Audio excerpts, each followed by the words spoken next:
Erin literally just sat there and told her Brynn didn't know. She set you up. Rebecca didn't even know. We should take all these pigeons and just leave one on the table. It's frustrating dealing with Erin that she doesn't remember the that she does and says. She forgets that she told me about side cheese, forgets saying that Jenna's broke. Now I don't really understand what she's doing or she's trying to do or what.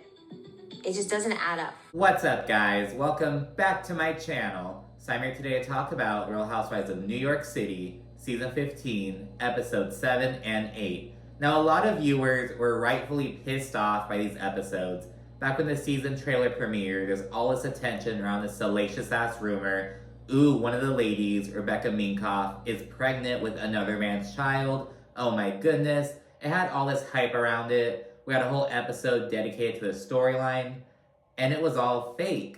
And prior to this, people online had already begun calling the show phony, like playing off of RHONY, like, oh, it's phony, blah, blah, blah. And this just added fuel to that fire. A lot of people were pissed off. I feel like they lost a lot of viewers, like, with this whole stunt, if you will. And yeah, it was just, it kind of reminded me of like a sitcom episode where like at the very end you find out like, oh, it was all a dream. This episode didn't really matter. You know what I mean? It kind of very much felt like that. So yeah, people kind of felt cheated about that. And like, why call so much attention to this rumor that was fake from jump? And apparently the purpose of this was to see who the leaky pigeon is. And by the way, I am so over this whole fucking pigeon motif. Like, every episode, Uba's like, oh, the pigeons, the pigeons, the pigeons. And it's like, okay, like, can we just fucking move on from that? I'm just so fucking over it already. But yeah, Brynn really showed her ass, just like spreading the rumor left and right. But Brynn's saying, well, I only did so because I was in on it. And she thinks that Erin is setting her up, trying to make her look bad. So now it's kind of like, okay, who's the real messy one? Is it Brynn? Is it Erin? Is Erin being messy, or is he just giving Brynn an opportunity to show her own messiness? So, I don't know. It's very much like, what's going on? Again, a lot of people were really pissed off about it. I understand that. And yeah, episode 7 just kind of felt like a waste of time in a way. You know what I mean? It's like, okay, this whole episode around this rumor that is it true? At the very end to reveal that, it's like, okay, people are really pissed off about that. So yeah, there's a lot of side-eyeing around the whole show going on right now, and in particular around Brynn and Erin. And a lot of viewers were already, I don't want to say like over Brynn's shit. We're very much like, okay, Brynn, we get it. You like to be messy and whatnot. Brynn even admits that she loves to stir the pot. But now we're also seeing that Erin is also pretty messy, or has that capacity to do so. So that kind of came out of it. But yeah, there's a lot of negative feelings around this whole fucking prank and whatnot. But anyways, the episode kicks off with Erin and Rebecca meeting up for lunch. And Erin tells Rebecca regarding her design award that Brynn made a shady comment about it. Brynn was like, oh, I didn't know that Nordstrom Rack gave out awards, blah, blah, blah. But Rebecca kind of brushes it off really quickly. She's like, look, I have faced real sharks. I've been in real lion's dens. Brynn is just innocuous, talking shit. So she kind of brushed it off pretty quickly, so good for her. And Erin then asks Rebecca how she balances being Jewish and being a Scientologist. And she explains that, you know, she was raised Jewish, that's her religion. And she sees Scientology as more of like a philosophy to apply, to give tools to help you through negative times and whatnot. In her confessional, she says that she thinks that all the stereotypes around Scientology are unfortunate, and she wishes that people would kind of learn about it more for themselves, if you will. So just all this fucking PR shit for Scientology, if you will. And it's like, okay, girl. And in her confessional, Erin speaks on this and kind of reacts to this conversation. I have so much respect for her that I would never want to insult her belief system. That being said, it's very hard for me to understand. What have you heard about Scientology? I know too much. I wish I knew less. We then see Uba go art shopping with her friend, and she highlights some of the differences between her and Oliver. So Oliver has a very set, regimented schedule, whereas Uba is very much more like a free spirit, you know, whatever, like a lot more fluid, if you will. She doesn't really have that rigid schedule kind of aspect. So they have some differences and whatnot. And she notes that his living space is very like neutral and whatnot. She wants to add some pops of color with some art and whatnot. So things like that. And she also shares she's going to the doctor to look into her really painful periods. So I'll talk more about that later on, but she's highlighting that there's something going on. She's going to a doctor about that. We then see a really cute scene of Rebecca inviting Sai and her daughter to her office to see these like fashion pieces that she's making that are inspired by the new Wicked movie. And she actually lets Sai's daughter select a bag to keep and take home. It was super cute. She was super excited. If you were to pick out a bag today, which one would it be? Because you get to take one with you. Yeah. Sai mentioned that her daughter loves the arts and whatnot, so it was a really cute scene, and it was really cool seeing Rebecca be like, almost like the cool aunt, you know what I mean? Like, oh, look at these bags. She was all blown away by it, and like, you get to keep one of those. It was so cool seeing how excited that made Sai's daughter, so it's really cute. And Sai also mentions an upcoming dodgeball event, which she invites Rebecca to at that point. We then see Brynn, Jessel, and Erin meet up for lunch. And after Brynn discusses her upcoming dating app and the work going into it, all that jazz, she tells Jessel that Jenna called her a basic bitch. So she agreed with Uba's assessment of Jessel. But this is not what happened whatsoever. So Brynn called Jenna and she was like, oh, so what do you think about Uba calling Jessel that? And Jenna's like, I don't think Jessel's basic in any capacity. I think she's really cute. Like, she disagreed with it. And here comes Brynn like, well, when I think of a basic bitch, I kind of think of a try-hard as well. Like, kind of trying to coax Jenna to like say something about Jessel. But Jenna's like, no, I'm not gonna give you that. I'll have to like think about that assessment. But I don't think that Jessel is a basic bitch. Jenna straight up said that. And Brynn's like, nah, Jenna thinks that you're a basic bitch. And it's like, you think that Jessel's a basic bitch. She's being a messy ass person right now. And it's like, okay, Brynn, like, of course, just stirring the fucking pot. And Jessel's like, oh my gosh, Jenna's fucking two-faced then. Like, she's really taken aback by this. And it's like, you should know at this point to take everything Brynn says with a massive heaping grain of salt. You know what I mean? Like, girl. But yeah, she's really put off by this. Understandably so, but it's like, you have to consider the messenger with Brynn, And at that point, Erin tells the girls that Rebecca is pregnant with another man's child. And this shocks Brynn and Jessel. They're like, oh my goodness, what are you talking about? They're like super taken aback by this. And here comes Brynn. See, you always have to be careful with the quiet ones. I'm super loud and this huge ass prude. And it's like, okay, Brynn, this fucking sex kitten, Blanche Devereaux, like, whatever, girl, like, of course. But yeah, she revealed the news. Erin also adds that it was off of a one-night stand, just a little fling, and Rebecca got pregnant by this. So this is where she plants the seed for that rumor. Not just planting a seed, it's where she just straight up fucking shares this rumor, which again, winds up being not true. We then get some more rapid-fire scenes, as we always do in this franchise. We first see Raquel and Erin meet up at a lesbian bar with their partners, and Raquel reflects on her journey to discovering her sexuality, essentially. She knows that when she was 18, 19, and began modeling, she lived with all these other models and whatnot, so that's what kind of made her be like, like, women are quite beautiful, like, it kind of made her start questioning her sexuality a little bit, and, eventually, she would still date men and whatnot, but she always had that, like, thought in her head, and of course, after her divorce, she switched to women, essentially. And then we see Jessel, and she takes her mother jewelry shopping, and she first begins talking about the whole baby number 3 shit and therapy. And her mom's actually saying like, oh, Jessel, you could definitely use some therapy. And Jessel thinks that her mom always takes Pavik's side.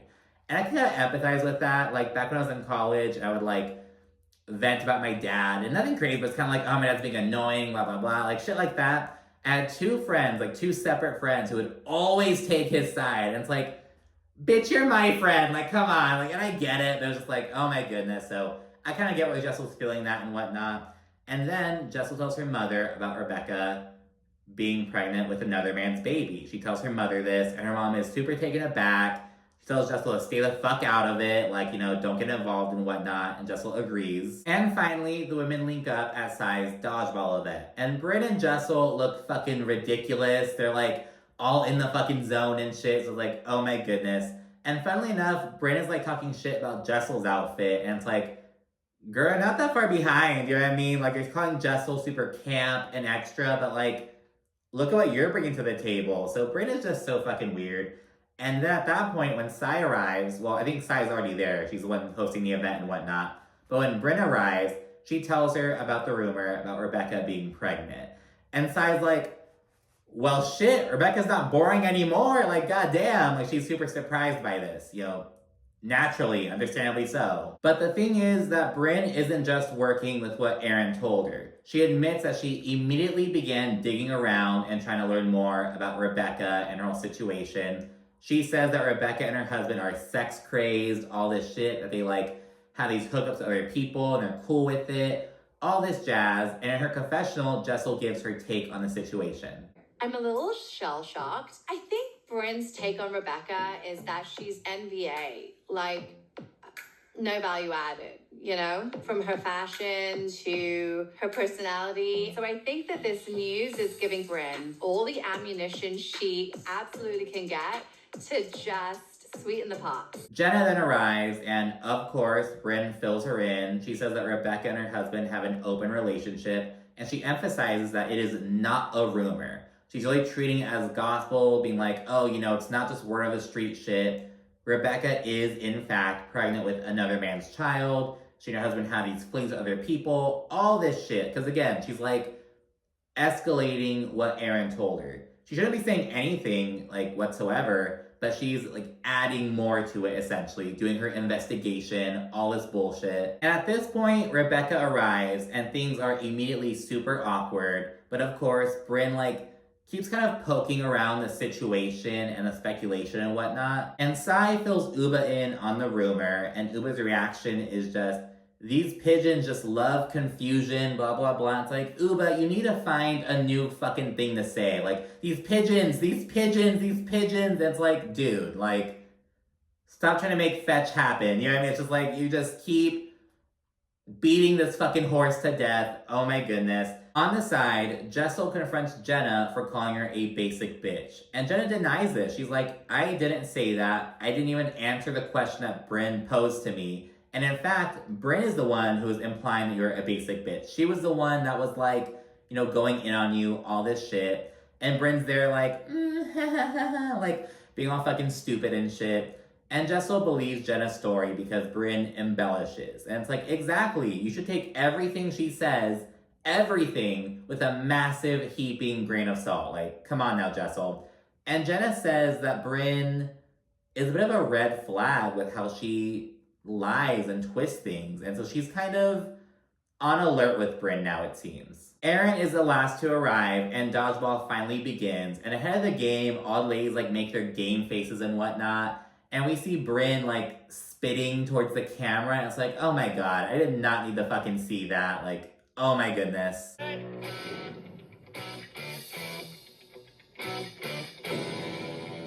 But yeah, they have a little game of dodgeball and whatnot. And right afterwards, they all sit together in a circle, have a little powwow, if you will. And Jenna, who's right next to Rebecca, leans over and whispers to her that the ladies are talking about her and that she needs to be careful. And Rebecca's like, what are you talking about? But Jenna's being kind of tight-lipped about it. She's like, I cannot say, I cannot get into it. And it's well, Jenna, you already got into it. Just fucking spill the beans. But Rebecca's like, tell me with your eyes. And Jenna looks down at Rebecca's stomach.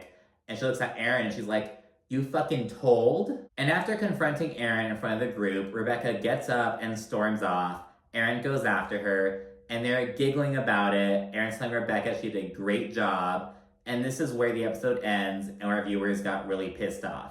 But anyways, episode 8 begins with ladies rejoining the group. Rebecca says that, her husband doesn't know yet. She's really early along. She's continuing to go with it and whatnot. And Rebecca then asks who else besides Erin blabbed and opened their mouth about this rumor.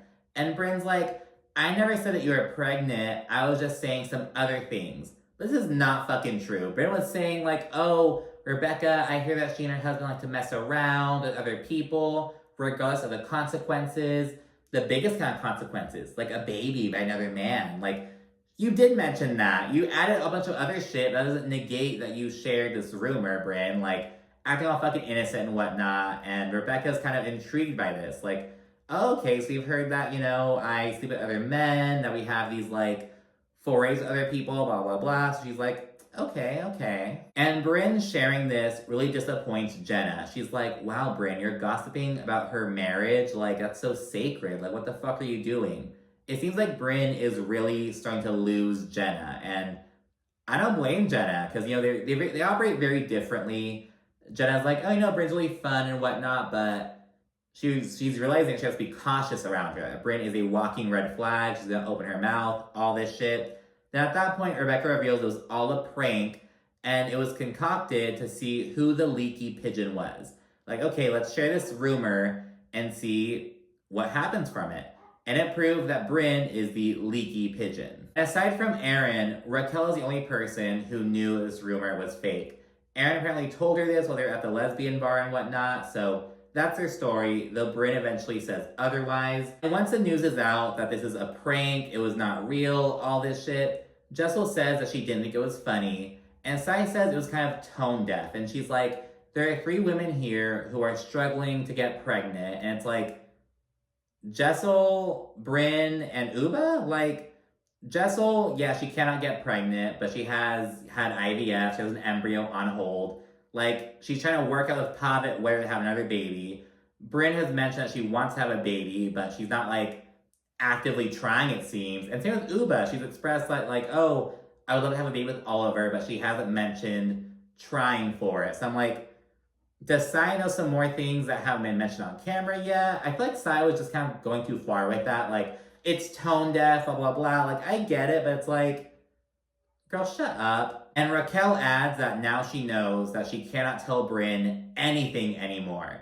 And Brynn is quite annoyed over the prospect of being tested. She's like, you test people at the Ivy League level. You should be testing your friends, blah, blah, blah. Like, she seems kind of upset that she was kind of made the butt of the joke, essentially. Like, see, bitch, you're running with this whole narrative saying it's not a rumor, it's true, when it was a prank. They made you look fucking dumb. And Brynn adds that Rebecca needs new material. And it's like, oh, bitch, you are the last person who should be saying that someone needs new material. Like, look at you. You just talk about sex all day and all this shit. Like, okay, Brynn, whatever. We then see Brynn and Jessel meet for some drinks. And Brynn shares that she's begun the process of freezing her eggs. Because her dating life hasn't gone super well. She notes that, like, all the good guys are taken right now. It's really, like, kind of difficult at this point. She's 38 and just kind of struggling to find Mr. Right.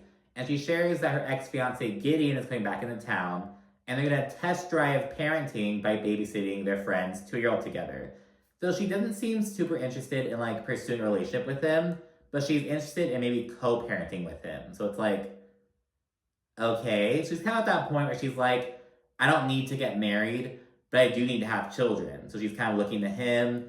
He's still very much in love with her, so she thinks that he'll be a good candidate to be a sperm donor. Next up, we see Raquel and Mel go to a sex shop to check out some items for their engagement party. It's gonna be kind of on theme and whatnot. And while they're there, Raquel reflects on her mother and whatnot. She shares that her mom used to be super open-minded, kind of left-leaning. When she returned to Puerto Rico, she kind of changed her stances a bit. So Raquel thinks that that is why her mom is, like, struggling to accept her sexuality, because she moved back to Puerto Rico. She got immersed in, like, different culture and whatnot, and she thinks that that's why her mother changed, essentially. Next up, Jessel and Erin meet for a play date with their children, and both of their mothers are there as well.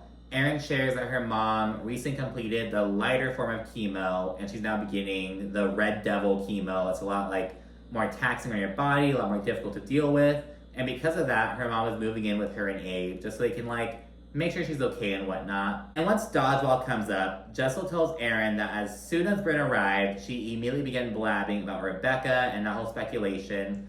And Erin's like, look, I had no clue that Brynn would, like, morph into fucking Nancy Drew and begin investigating and calling around about Rebecca. And she thinks that Brynn loves to spread rumors. That's Brynn's whole fucking shtick. She loves being messy. She just talks about sex and likes to fucking stir the pot. That is Brynn's purpose on this show. And Erin adds that after she told Jessel and Brynn about the rumor about Rebecca, she and Brynn went out by themselves to have some drinks. And while they were out there, Brynn asked Erin, does Rebecca really fuck other men? And Erin kind of gave a non-answer, just kind of gave a non-answer. But she's kind of adamant that she didn't tell Brynn anything other than that. That's what Erin's pointing out. And And this is where their stories begin to get very different. Because we then see Brynn, Sai, Uba, and Raquel meet at the Museum of Sex.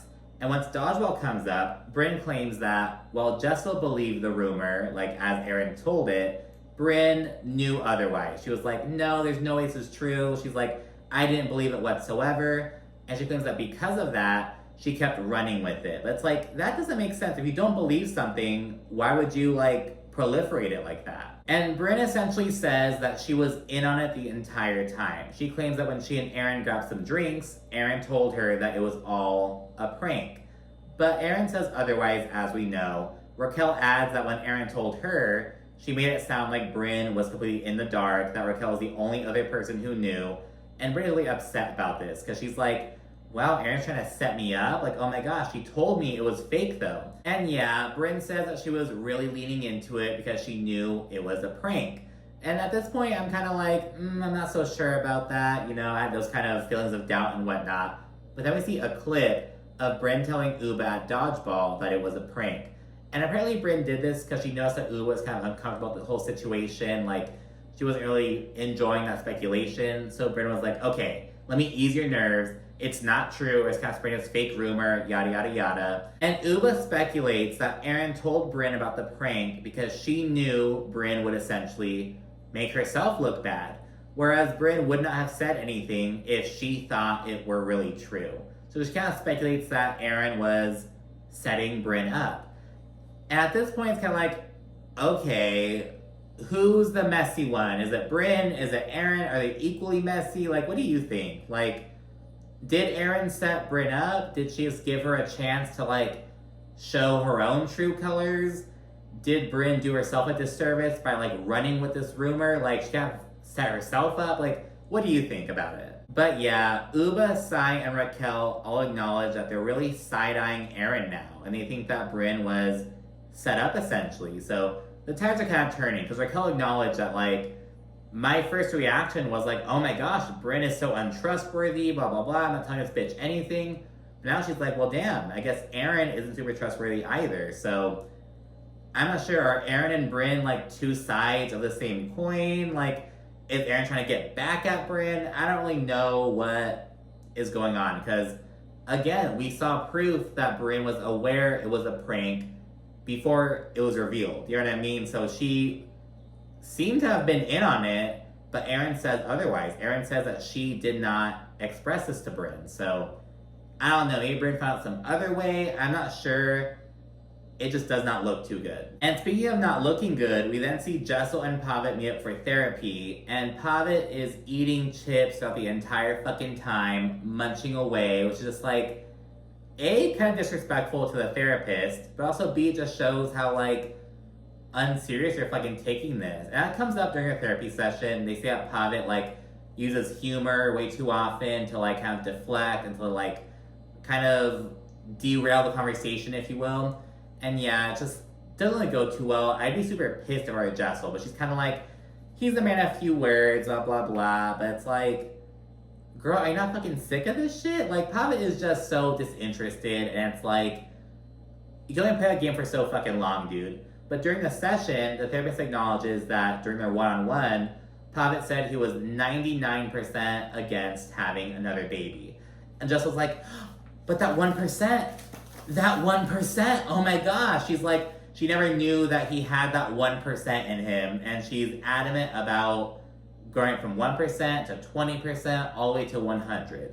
And again, Jessel is kind of not taking no for an answer, which is kind of like an issue in and of itself. And so it's like, it's not all on Pavit. Like, Jessel's very clearly not dropping this. She knows that she's emotionally invested in this, like, idea. And again, it's like, you struggle to get pregnant, you have these two healthy baby boys, like, be grateful for that. Like, would you be this invested if you had already had a daughter? Like, what if you wound up having another son? Like, what, like, would that change things? Like, I don't know. I'm just not really feeling Jessel's whole storyline this season, to be very honest. Like, girl, you need to bring something else to the table. The penultimate scene is Brynn babysitting her friend's son. He's 2 years old, and her ex-fiance then comes over to the apartment just to hang out with them and whatnot.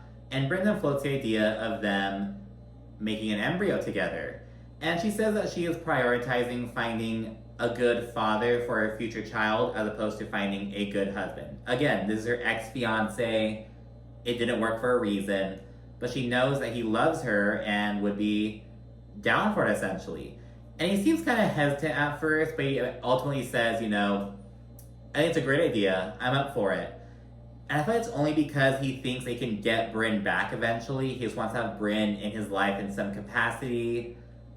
I don't know, but again, it just seems like such a weird conversation to be having with someone who you aren't interested in, like, being with romantically. Like, I don't know. I don't know, man. But I guess an alternative to Brynn just going to a sperm bank, she wants to have a co-parent. She wants to have, like, a father for her child. So I guess she's kind of getting over the idea of getting married and doing that. She's just like, you know, being realistic, if you will. Like, okay, like, marriage isn't working out. Let me just find a good co-parent. So she's turning to Gideon, her guy who's fucking waiting on her hand and foot and whatnot. And timeline-wise, Brynn is 38 and wants to have a baby by the time she's 40.